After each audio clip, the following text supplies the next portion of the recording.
The country is being sold every day. Safaricom has been one of the greatest revenue generators for our country, about 18 to 20 billion shillings every year. Sasa share moja imeuzwa 34 shillings, whereas the real value is 70 to 80 shillings. So the country is losing about 250 billion.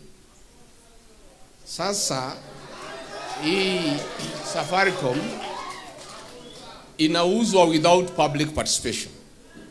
And when we look at it in a very simple way, it's like you have a cow that is high yielder in your home. Hiyo ng'ombe ndio inatoa maziwa, watoto wanakunywa, wewe unakunywa, ingine unauza. Sasa wewe unauza hiyo ng'ombe na una ingine, ati ununue chakula ya siku hiyo. Sasa ukikula hiyo chakula, huna ng'ombe ya kukamua. So we are in a space in our country where Ruto is selling everything that is working. Mambo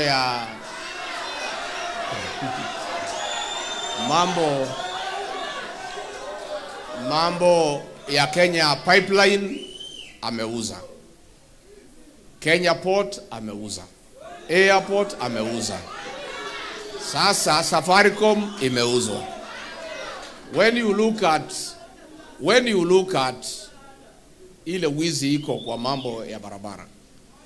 The road from Rironi to Mau Summit was supposed to be built by the French at 150 billion. Ruto ameenda amecancel hiyo, amepatia Chinese at 200 billion. So wameiba bilioni 50. Na Wakenya watalipa hiyo deni for 35 years.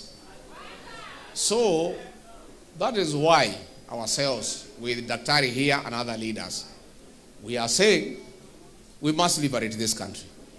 Sindio?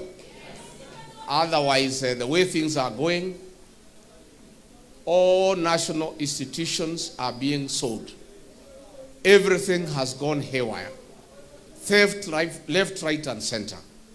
And that is why I want to assure the people of Kenya that we in the united opposition are clear in our mind that we shall stay as one. At the right time, we'll give you one candidate to face William Ruto.